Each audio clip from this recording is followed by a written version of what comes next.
या घरात मला सगळे समजून घेतात. कुणी कर्तव्याने, कुणी दयेने, तर कुणी फक्त शांततेसाठी. पण मला याचं वाईट वाटत नाही, कारण हेच माझं नशीब आहे. आई बाबा लहानपणीच गेले.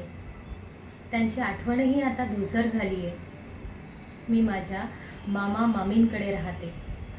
मामी स्वभावाने थोडी कडक आहे, कधी कधी दुरावलेलीही वाटते. पण ती जे बोलते ते रागाने नाही, तर जबाबदारीच्या ओझ्याखाली. हे कळतं मला. लोक म्हणतात की ही घरावर भार आहे, पण भार होण्यासाठी घर तर लागतं ना. आणि ते घर मला मिळालंय, म्हणून माझ्यासाठी त्यांचा आनंद आधी येतो.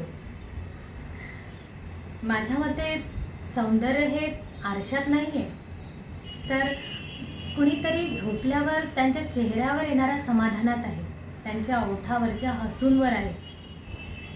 मी कमी बोलते, पण जे बोलते ते मनापासून.